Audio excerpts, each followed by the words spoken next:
Guys আমরা এখন বাচ্চাদেরকে নিয়ে যাচ্ছি, এই যে দেখেন একে একে। বলো বলে হ্যালো গাইস বলো। আমরা এখন এই ক্যাপসুল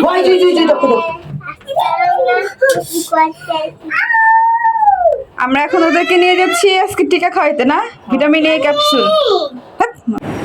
আজকে 1 জুন, আজকে বাচ্চাদেরকে ভিটামিন এ ক্যাপসুল খাওয়ানোর ডেট। সো আমরা তো আমার ফ্রেন্ডের বাসায় বেড়াতে আসছিলাম, মানে আমরা সব ফ্রেন্ডরা মিলে একটা ফ্রেন্ডের বাসায় মানে পলির বাসায় নাইট স্টে করেছি।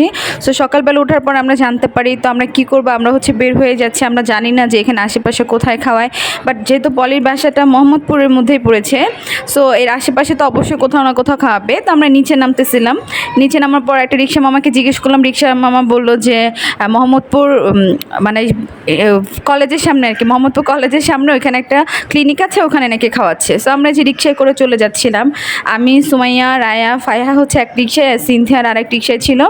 তা আমরা ওখানে চলে যাচ্ছিলাম, যেতে যেতে দেখলাম যে মোহাম্মদপুর কলেজের সামনে হচ্ছে অনেক ভ্যানে বিক্রি করতেছিল অনেক জিনিস। আর ওটা দুপুর টাইম ছিল দেখে ভালোই রোদ ছিল। কারা কারা মোহাম্মদপুর কলেজে পড়েছেন অবশ্যই কমেন্ট করে জানাবেন, ঠিক আছে? সো আমরা যে এটা ক্রস করে যাচ্ছিলাম এখান থেকে যাওয়ার পর আমরা চলে গেলাম সেই ক্লিনিকটাতে। ক্লিনিকের 2 তলাতে হচ্ছে খাওয়াচ্ছিল।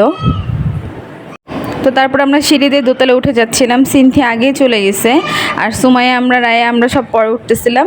তো ওঠার পর সিনথি আমাকে বললো কি একটু ফোনটা দাম একটু ভিডিও করি। পরে ভাবলাম যে ও হয়তো ওর কোনো স্পেশাল কাউকে মনে ভিডিও করতেছিলাম, জানি না ও কী ভিডিও করতে নিছে। তো এখানে যাওয়ার সাথে সাথে একটা আঙ্কেল ছিল, উনি আবার সব বাচ্চাদেরকে ভিতরে নিয়ে যাচ্ছিল, মানে নিয়ে হাত ধরে ধরে বসাচ্ছিল। এই যে দেখেন জাইমের হাত ধরে নিয়ে বসাইলো ফার্স্টে, তারপর হচ্ছে সাইরা যাবে, আর ফাইহাকে হচ্ছে আমি এই পাশে বসাইছি, কারণ ফাইহাকে ওরকম ধরলেও যাবে না আমি জানি। তো এই যে জাইমাকে ফার্স্টে হচ্ছে টিকাটা খাওয়াচ্ছিল, তারপরে সাইরাকে খাওয়াবে। আর আমি তো ফাইহার কাছে দাঁড়াইছিলাম, কারণ হচ্ছে ফাইহাকে অন্য কেউ মুখে দিতে আসলেও খাইতে চাবে না, মানে ওকে একটু জোর করে খাওয়াইতে হবে। তারপরে এই যে আমি ফাইহাকে ধরি, আর হচ্ছে ওইখানে নার্সটা হচ্ছে ওকে খাওয়াই দেয়। ও একদমই নিচে থেকে দিতে চায় না, একটু জোর করতে হয়। তো খাওয়ানো শেষ করার পর এখানে লোকটা অনেক ভালো ছিল, আঙ্কেলটা হচ্ছে ওদের সবাইকে একটা করে চকলেট দিচ্ছিল, মানে টিকা খাওয়ানোর পর আর কি চকলেট দিচ্ছিল। এরপর আসবে রায়ার সিরিয়াল, রায়া চলে আসে, রায়াকেও হচ্ছে খাওয়াচ্ছিল। ওরা তো সবাই লক্ষ্মী, মানে বুঝে, ফাইহা তো মানে কিছুই বুঝে না, কী ভয় পেয়ে আমি জানি না।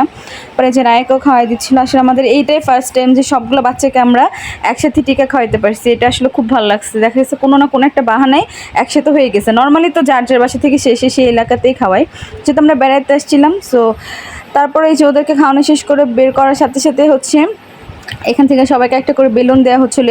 এগুলো খুবই ভালো লাগছে আমার কাছে, আসলে বাচ্চারা খুব খুশি হয়েছে।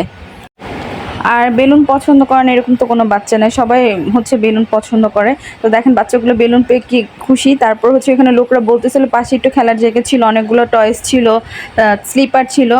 তো আমি হচ্ছে খুশি হয়ে গেছি, কারণ ফাইহা তো স্লিপার পছন্দ করে আমি জানি। তো আমি হচ্ছে ফাইহাকে নিয়ে যাই একটু পরে স্লিপারে খেলার জন্য। আপনারা দেখতেই পারবেন যে কতটা এনজয় করছে, ওখানে অনেক খুশি হয়েছে। তো এসে দেখেন ফাইহা ওর বেলুন নেওয়ার জন্য আবার দাঁড়ায় আছে। তারপরে ওরা বেলুন দিয়ে এখানে খেলা টেলা করতেছে সব পিচ্ছিরা, কারণ আমাদেরই 3 ফ্রেন্ডেরই বাচ্চা হচ্ছে 4টা। তারপরে যে দেখেন আমাকে স্লিপারের কাছে নিয়ে যাওয়ার পরে দেখেন ও হচ্ছে প্রথমে এত বেশি খুশি হয়েছে যে উল্টা দিক দিয়ে ওঠা শুরু করছে। আর এই যে সাইরা তো আমাদের পাকনিপুরি আগেই বসে পড়ছে। তারপরে আমি ওকে আবার নিয়ে গেলাম, কারণ ও উল্টা দিক দিয়ে উঠতে পারতেছিল না। তাই হচ্ছে আমি ফাইহাকে সিঁড়িতে উঠানোটা শিখাই দিলাম। তারপরে যে দেখেন ও হচ্ছে গিয়ে পড়তেছে, পড়ে যাচ্ছে এরকম, বাট অনেক মজা পাইছে এখানে। আর আরেকটা জিনিস, যে বাইরে যে পরিমাণ রোদ ছিল দুপুরবেলায়, সেই তুলনায় কিন্তু এই হসপিটালটাতে পুরাটাই আপনার মানে এসি করা ছিল, ক্লিনিক যেটা বলে। তা আমাদের আর প্রবলেম হয় না, আমরা একটু বেশিক্ষণই থাকছি, মানে ওদেরকে একটু খেলাধুলা করার সুযোগ করে দিছি। আর ফাইহা বিশেষ করে এত স্লিপার পছন্দ করে, মানে ওকে তো এখান থেকে আমি আনতেই পারতেছিলাম না, মানে জোর করে আসার সময় কোনোভাবে আনছি। বাট দেখেন ওরা কিন্তু অনেক মজা করতেছে, বাচ্চাদের এই মজাগুলো দেখলে না আসলে খুব ভালো লাগে।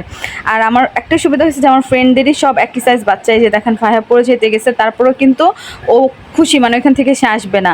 আর জাইমা তো বড় হয়ে গেছে, রায়া বড় হয়ে গেছে। সো ওরাই হচ্ছে এই মানে ফাইহা সাইরা এদেরকে ম্যানেজ করতে পারে, কারণ সবচেয়ে ছোট হচ্ছে ফাইহা, তারপর হচ্ছে সাইরা।